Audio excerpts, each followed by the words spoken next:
Hi, Marjorie. Hello, good morning. Hi, viewers. Good morning. Greetings from Toronto. I'm glad to be back with an American guest for you today, dear friends. A very warm welcome to you for the 14th episode of the limited video series of literary and critical conversations. Well, the guest is an eminent American artist, Marjorie Pezzoli. Friends, she is primarily a silk painter, besides being a poet, a short story writer, and a riveting storyteller. Setu welcomes you for this one-to-one, dear friends. Though Thank you for she's on Facebook, Twitter, and owns her own digital page, here's a brief bio. Marjorie Pezzoli is a poet, teaching artist, and silk painter for over 25 years. She loves how imagery inspires her writings. She is the founding member of Sea Changes Act, Compassionate Arts San Diego contributor with her silk painting and poetry. The electric womb slash crayon slash blender are passion projects that she and Deborah Ramos facilitate. It's www.theelectricwomb.com. Her work has been featured in the Best of Silk Painting and the Fine Art of Painting on Silk by Diane Tuckman and Jane Janis. Her work has graced the runway for fashion show fundraisers. Marjorie has been a member of the San Diego Silk Guild since 2010. Her silks have been in museum shops and boutiques over the years. Marjorie enjoys teaching adults and children. She obtained an associate's degree from the Art Institute of Fort Lauderdale and teaching artist certificate from Arts for Learning San Diego. During lockdown, she has a weekly contributor to the Poets Tree Weekly series produced by Gil Soto for the Old Globe Arts Engagement. Marjorie participated in the live final at the Old Globe Plaza. The complete series can be found on YouTube, the Poets Tree Finale. Her poems have been featured in several national and international anthologies, publications, and exhibitions. Marjorie started a weekly Substack email newsletter in July 2023. Her artwork and observations inspire her writings. Marjorie looks for words that are worth more than 1,000 images. Her writings deal with grief, hope, and the wonders of the universe. You can know more about her by visiting www.pezzoliart.com. With this, I welcome our multidimensional American poet, painter, and short story writer, Marjorie Pezzoli, to the 14th episode of the limited video series of literary and critical conversations. Welcome, Marjorie. Thank you so much for having me. I am totally honored to be here in your presence and just sharing my artwork and my poetry and just things that might help other people deal with stuff that comes your way, no matter how bad it is. So, can I start with share a poem? Well, you can. Or or how would you like to proceed? Uh, you can well read a poem of yours. That will set the tone of the program. Well, and the poem goes with the image behind me, and let's see. I'll read the poem first, and then things will start to unfold, and it'll make a Yes. little Yes. sense on why it's not always the easiest thing for me to share. Mm-hmm. Two worlds within and beyond myself, vignettes from the Mayone Chronicles. My thoughts split in two. I float in fluid time. How did I get into this space? Tentacles of the all-knowing entity holds me gently in place so I do not drift off into oblivion. The Ancient One has seen it all, our stories and lives mingling together and reforming. The swirling currents in this vernal cosmic pool play with my hair. Or is it the ocean? Swimming in quantum time, I see bubbling up around me new planets waiting to be explored. I enter time in a different way. I am able to explore the stars and make a cup of tea at the same time. I can sharpen my blade, get ready for battle within, and tuck you into bed. To be here and there at the same time is the ultimate in multitasking. The trick is to be engaged in each layer of time. Now to find out more of why I am here. The quest at hand is to help retrieve the pearl of wisdom, the soul of the sword, to restore it to its full power. I tap into her strength and realize my own.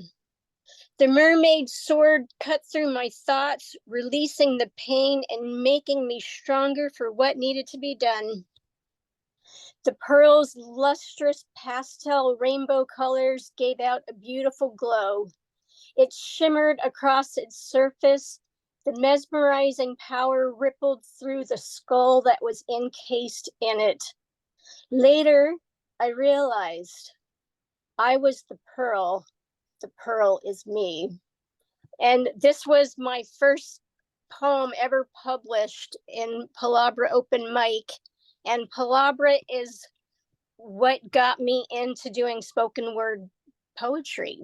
So I can't say enough good things about Ted Washington and what he does for the San Diego poetry community. Oh, wonderful. And that's his press That's too. a beautiful poem which expresses the communion, your communion with nature.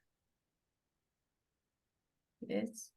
It's a little more expanded than that. It really connects me out to the cosmos, and why that is so important is that is where my daughter resides. She's been, I say, out writing comments for 10 years. I consider her departure date her rebirth day, and it's all about how you look at things, that it really opens up new doors and new ways to communicate. Well, at the outset, will you share with us something about your childhood, your family background, and the strong influences on you? Yes, I was born in Lima, Peru. My parents were there for 4 years. I was only there for a year and a half. My dad was there, he was helping to set up a paper mill and a sugar hacienda. And what's interesting, so I still have some of the furniture pieces from that time, and just, all the imagery. And he also traveled to Africa, and my husband's been all over the world. So I have a lot of global influences, and I really think we all have common stories that are in our DNA that, if you start creating it, it comes out. And it's just interesting. It's nicer that I have like a more expanded vision of things, and that kind of allows me to be out in the cosmos more and feel that, the intuitive things that stars and comets and suns and planets and what's, I don't know. It's kind of hard to describe, as you can tell. That's fascinating place, Peru. Do you visit Peru still? No, I have not been back. So you stayed there only for 1.5 years, you said? Yes, and then we moved back to the States. Ah, I see. Any childhood memory you have? Kayaking with my father. I was probably around 2 or 3. We did lots of fun things together. Well, you have been a member of the San Diego Silk Guild since 2010, a silk painter for more than 25 years, and your silks have been in museum shops and boutiques over the years. So, what led you towards silk painting, and how are they different from painting on a canvas? Silk painting, it's very similar to watercolors, but it has its own little quirks. And I had tried silk painting before I had kids, and I just kind of dabbled in it, and then I set it aside. And when my son was 2, one of my friends was getting heavily involved in silk painting, and she said, "Would you like to intern with me?" And I said, "Absolutely, yes." And her name's Pat. And from there, I just kept exploring the medium, but then I would take a break and I would try other things. And when my kids were really little, I worked on small things like little buttons and button earrings. This was in the 80s because it was something I could get done. Because when you have small kids, it's not always easy. And when you're working on large pieces of silk, depending on the technique, if things dry when you don't want it to, the outcome's not the same. And that's why I started small. But now you can see I like working big. And it's just the flow of color that is what really draws me to it. I generally don't draw images or faces or people, but I decided one way for me to connect with my daughter, I decided to have continued adventures, is to write a graphic novel. And I wanted to do a silk painting in the style of my illustrator. And so that's my first attempt at a person with a face.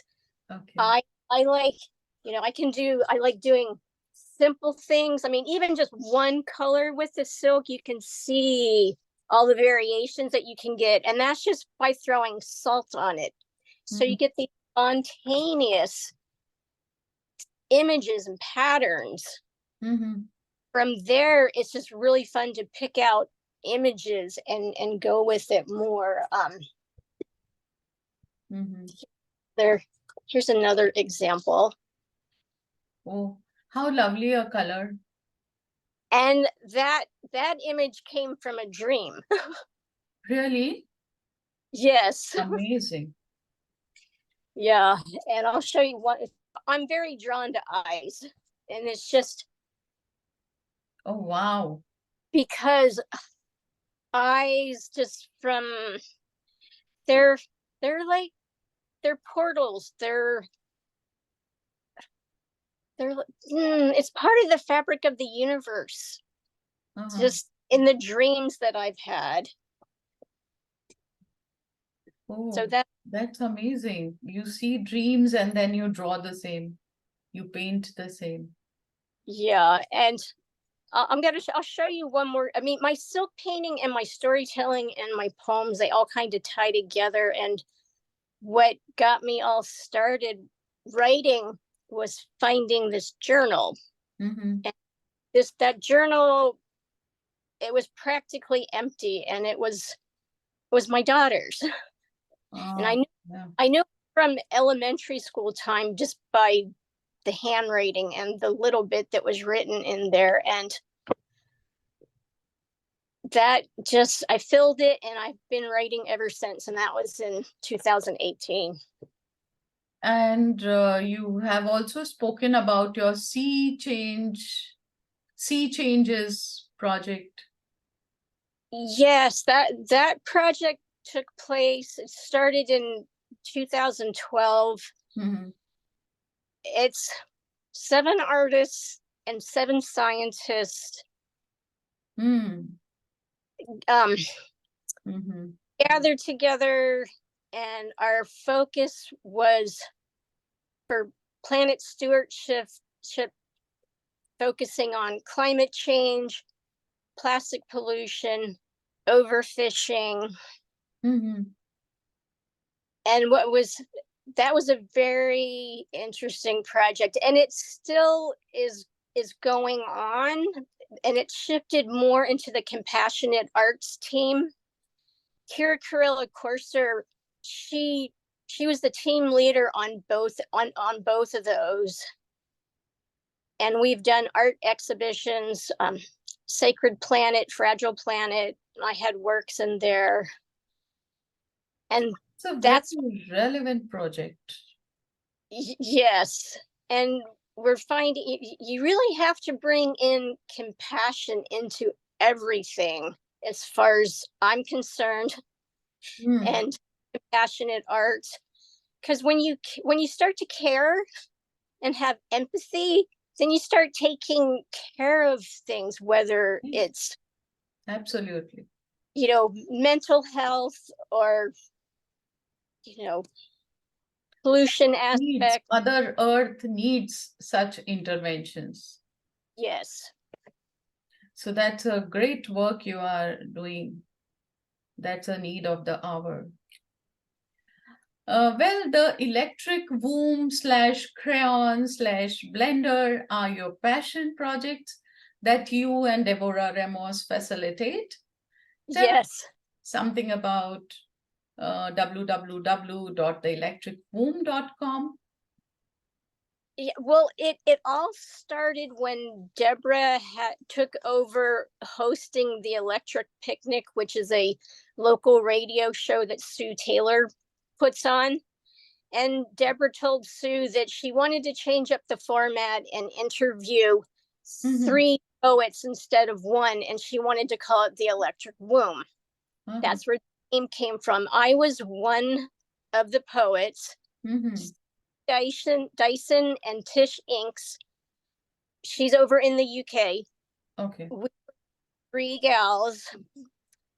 And afterwards, Deborah and I started talking, and we had always thought about doing a poetry and art show, and because we know there's not that many poets and artists that are the same combo together.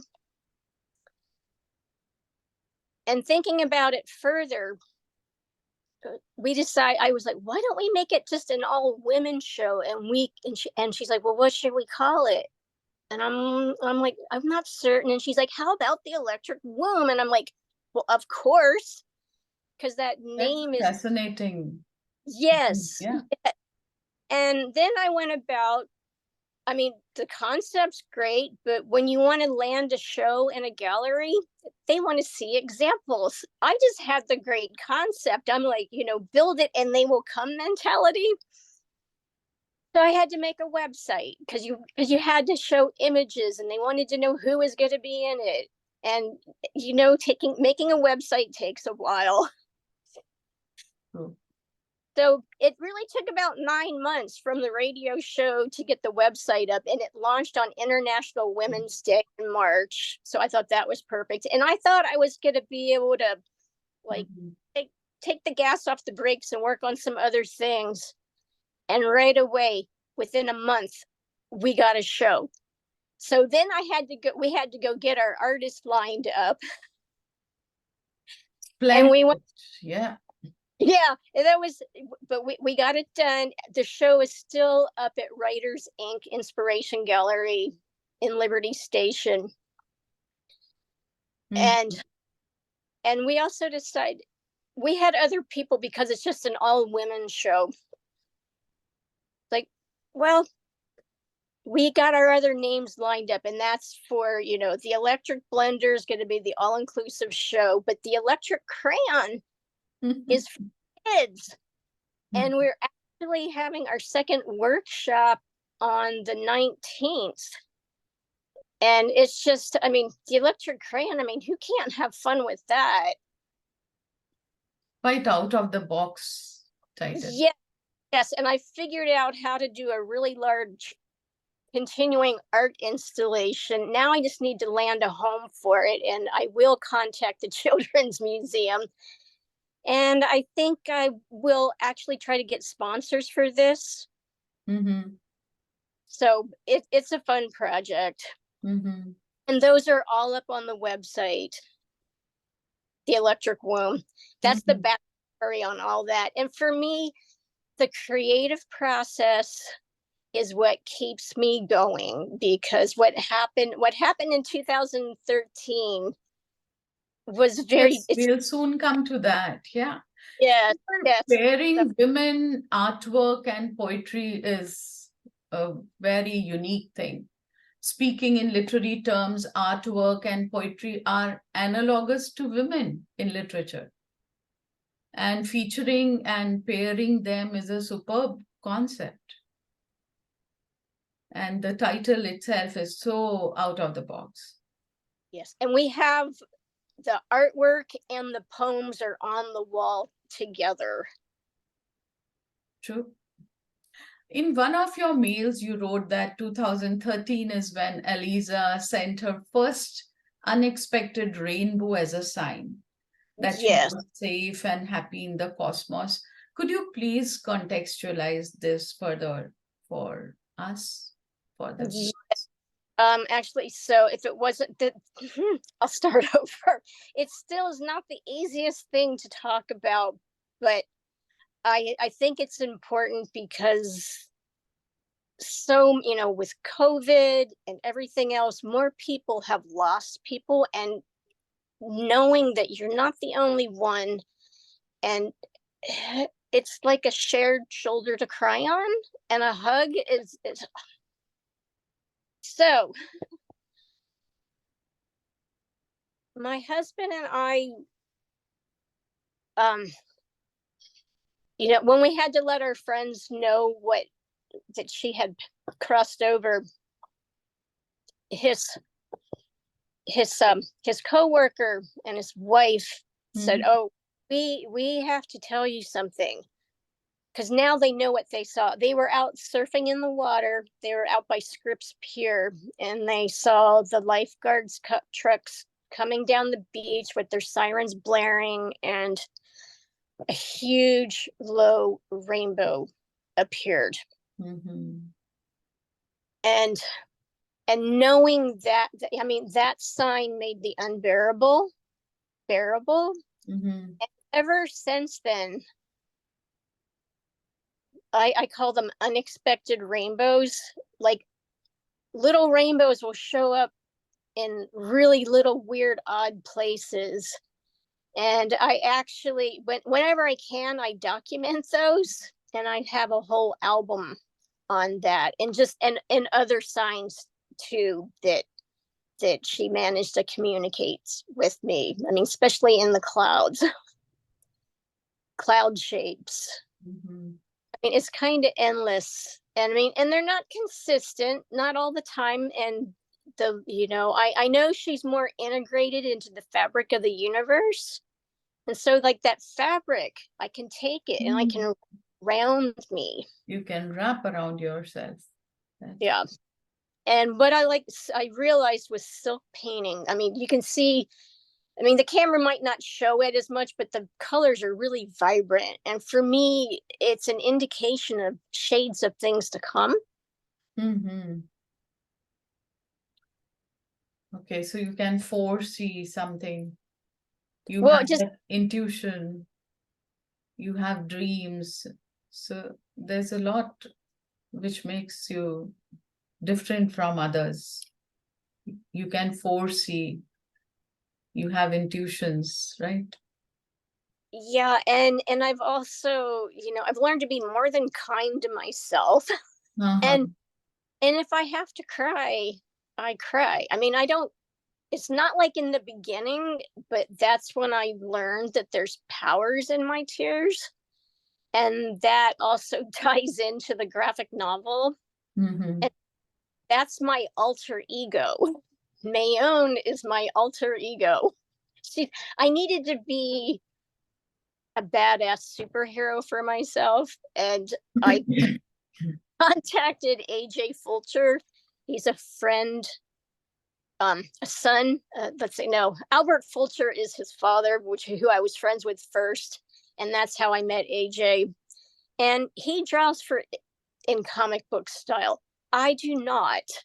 I mean, can I show you just one of the pieces that he did? Yeah. Oh, wow. Plastic, because I want to keep it clean, but it's their power. There's power. Uh-huh. And just don't bottle it up. When this happened, one of my friends, her aunt, stayed in bed for 10 years do it for the same thing, the loss of a child. And it wasn't until her grandkids came and said, come on, come play with us. And I swore to when I heard that, because they're Mm-hmm. dating, you don't get out of bed. I was like, I'm not going to be that person. I can't be. And um, just the love of family and friends, and just my best friend Debbie Solon, who's a glass artist. This is one of her pieces, and we, Beautiful. we worked together on. She was one of the Sea Changes members, and we've done all kinds of fun things together, creative things, silly things. One of the installations for Sea Changes, she did a smash of plastic. The biggest one was 8 feet. We took them up to Santa Cruz, but we had the day off, so we went walking in the redwoods with our fairy dresses on. You have And wonderful artist friends there. yeah, That's a beautiful piece of glass yeah, and around your neck. yes, thank you. Yeah, Debbie Solon, and she's I don't really know what I would do without her, and the love of my husband and everything else. And I say it doesn't help. It doesn't hurt to have a really cute dog that gets you out of the You, house and go on walks. His name's Bo. He's the dog with Betty Davis eyes. But I always take my phone with me when I walk him, because I'll end up snapping pictures of clouds. Mhm. They're things that inspire my poetry, and it's just kind of amazing. That's true. You got to find what gives you joy, and know that it can be like the smallest thing. It can be a ladybug, it can be a hug. Mm. It doesn't have to be big, huge things. Marjorie, 2018, you say, is when your poetry journey started in Yes, your bio. And when you found your daughter, Alisa's nearly empty journal, you filled it with what she could not, you say. And now yes. your poems have been featured in anthologies, publications, exhibitions. So, what are your overarching themes of your poetry? um I would say nature, cosmic wonders, joy, hope, actually silly stuff. I write a lot of serious things, um, even social commentary, Mhm. because with everything that's gone on with mass shootings, Mhm. and I cover that because I know the devastation when you lose a child, and the fact that Mhm. the politicians aren't willing to put a control on this. It just, it breaks my heart. I don't know what it's going to take for things to change. So I write heavy things, and then I write really silly things. No, that's a real tormentuous tale of yours, and I can empathize with you. I can understand your pain. And that's a very good work you are doing, writing about mass shootings, several lives wiped out in an instant. So this needs to be stopped. Yes. Well, you say you are a poet of grief and hope. So how does art help you in channelizing pain of grief and loss? Well, with silk painting, there is nothing like seeing the colors flow and blend. And I work directly on the fabric with my color mixing. And what I say, it's like painting on air, because there's no resistance to the brush at all. I mean, Mhm. and what I like about it is, like with these big paintings, if I made 20 of them, that takes up a lot of room. I can have 20 scarves and they just take up this much room. Ah. And it's just fun to keep Mhm. experimenting. I'll do one design, and then it spurs on what's going to happen, things to experiment with the next ones. But also, depending on the weather, there's different dry times. It's going to do different things. You never know. And even if I wanted to recreate a pattern, they all come out differently. Mhm. And then there's also different types of silks. This is on a silk chiffon. It's very see-through. Ah. And I love patterns. And I call it like organic confetti or organic plaids. And I try to, I mean, no matter what I'm doing, it kind of has a artistic bent to it. I mean, I make a salad the same way I paint a scarf. I build up colors and Hmm. texture, different sizes, until it looks fun to me. Absolutely. Creativity can come handy in different arenas of life.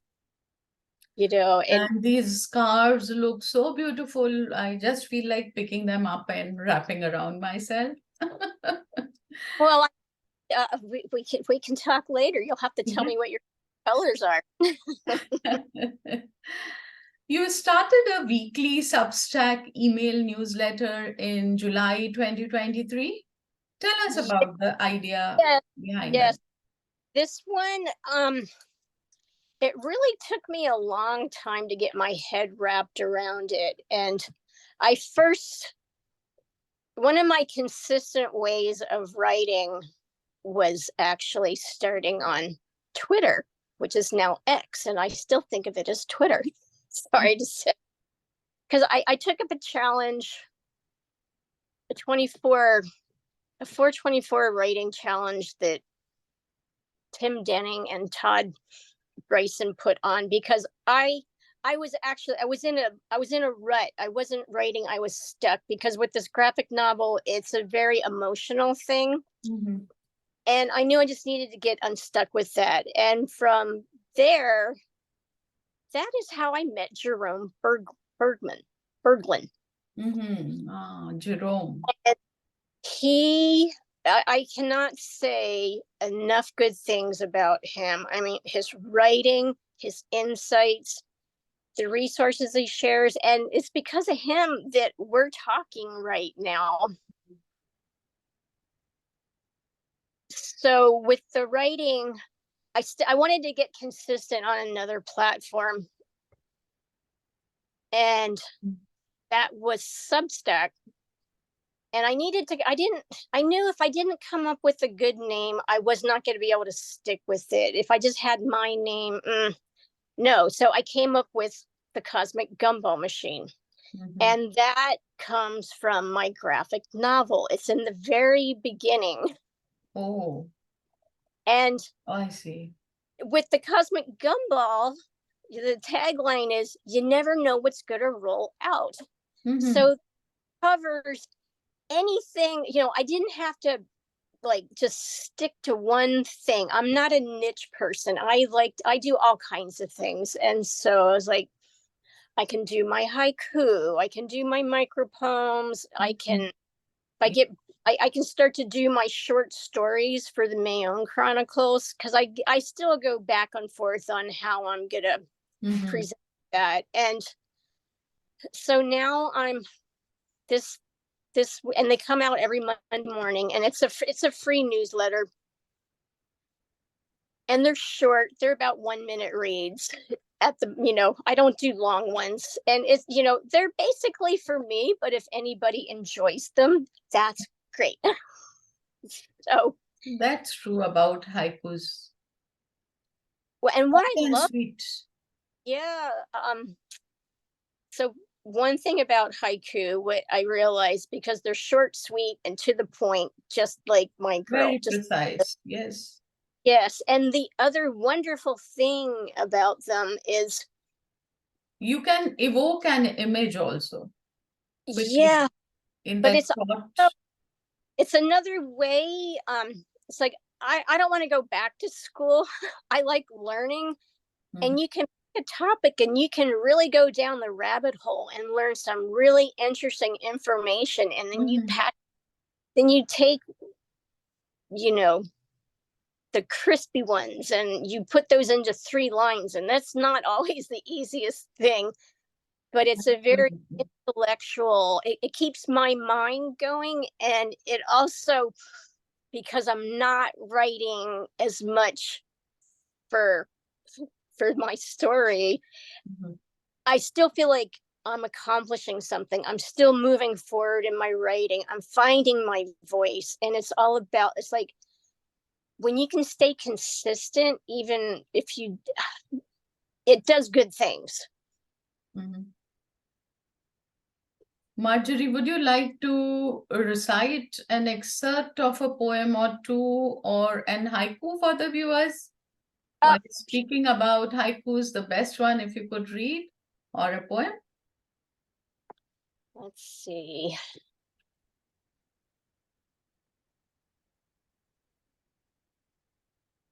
I saw that poem of yours, Death is Rebirth, online. Yeah, I liked it a lot. I'll read that one, because I'm thinking about the haiku, and what was, Well, like I said, I take pictures of like really weird random things. And one day I was cleaning out my shed, and I found a mummified rat. oh, Like ooh. And it was really, though, it was very poignant, and I took a couple of pictures of it. And the first line, I mean, it came to me right away. Came to me right away. And this one is in the San Diego's Writers Anthology 16, and it happened to make page 1, which was like, oh, death is rebirth. If I come back as a cat, will I remember I was a rat once? Will I give mercy to what I once was? Let me come back as a butterfly. I want to dance in the air. Then let me come back as a bird. I will not eat butterflies. I want to sing new songs on the highest treetop, ride on the backs of zebras in the Serengeti, chase waves on the shoreline, join a great murmuration, create endless patterns in the sky. Wonderful poem. This is Death is Rebirth, is it? A plea to God to make you a butterfly, a bird. But the whole Awesome. thing seeing the rat, it's like, would I give mercy to myself? You I were came back. inspired by that mummified rat in your Yes. cupboard. Yeah, so I can understand. That's how you get an inspiration for things, for Yeah. writing poems. Yeah. In very circular ways. Yeah. Subtle ways of God, of the muse of poetry. And clouds are a major muse of mine. I get so many poems from that. I mean, the cloud formations that come my way, I mean, they're mermaids, because my daughter's known by many people as a mermaid. My dad is my dragon. I've seen dragons in the sky, and I've also seen I mean, like, huge cloud formations that was like a phoenix and a big flying entity, and that was such a huge sign. I knew that it wasn't just for me, that it was many souls communicating. And I wrote a poem about that too, which I don't have handy, but it was pretty amazing. But I wrote a recent haiku. I've been following the Naturalist Weekly. Mark S. I can't remember his last name. He's on Twitter too, but he does very in-depth studies of the micro seasons. I see. And this little time block was for white dew. And I mean, there's so much. I'm not going to do it justice what it's about, but I do have this is one of my recent haikus, and I'll see if I can. I'm really not good at memorizing my stuff. I That's consider difficult. It's very challenging. yeah, Yeah. I'm a page poet who likes to speak, is how I say it. So, lush air, golden maple blushes, dewdrops rise. So when the sun comes out, the evaporation process happens, and it's just, there's a lot of insight packed into that. And I'm like, you guys will just have to go. He has a newsletter, but you can find him on Twitter and Instagram, the Weekly Naturalist, or the Naturalist Weekly. But there's a couple of other people that have really helped me with my haiku journey, and Ivanka Edinger, Storms of Cuteness. Her work is so amazing, and I read it and I just go, oh, and we all have our styles, and hers is just, it always gets my heart. And Jen RL, she hosts Sensory Sunday, and I always get that stuck on my mouth, but that's another thing that's kept me consistently writing haikus. And also learning, the difference between, like the nature ones and the human condition ones, the poetry P, just, there's endless things. And one other person on Instagram is Complete the Haiga. That gets me thinking. Luke does these really just nice line drawings that are just simple, and I don't know, these are just more pieces of the puzzle that help me along. It's also fascinating things you are speaking about. Marjorie, I wish you all the best for your graphic novel, the upcoming one, for your haikus, and for all your future endeavors. Any message for the viewers? Let's see. It's it's okay to jump into the deep end, and dog paddle tell you tell you know how to swim. For me, one of those cliche sayings, oh, of course, when I can't, when my thoughts get disrupted, I just say that's when the airplanes are flying overhead. Oh, yeah. Mm. What's the worst thing that can happen? And for me, it already happened. And public speaking, I was absolutely terrified of, but finding Alyssa's her journal and filling it up, I just was like, I need to go start sharing my poems. Mm-hmm. And I've had, like, the first week after, in 2013, after this transpired, I had like a couple of really strong thoughts come to my head. With friends, we laugh, we cry, and we laugh again. And it's true. You might not think you're ever going to laugh or smile, but you will. Yeah, one should not lose hope.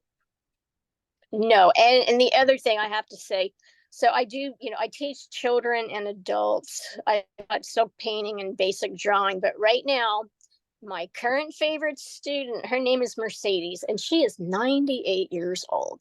Ah, yeah. You spoke the other day. Yes, and it's like, just throughout your life, just keep trying new things. And even if you think you can't draw, doodle. Mm-hmm. It's an outlet. It's fun. It lets your mind stop worrying about things, and you're just in the moment, and just find whatever that is. I mean, it can even be cooking. Yes.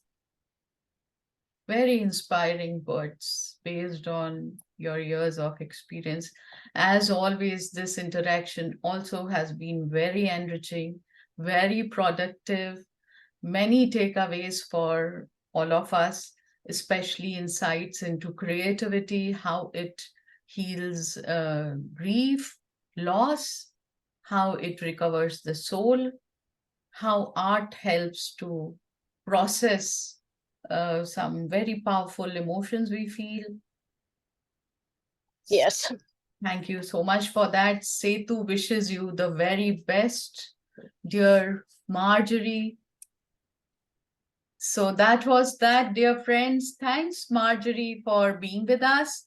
In our next episode, we will be here with yet another distinguished guest. Till then, bye-bye. Thank you for having me. We are honored. Thank you for being here. Bye-bye. Bye.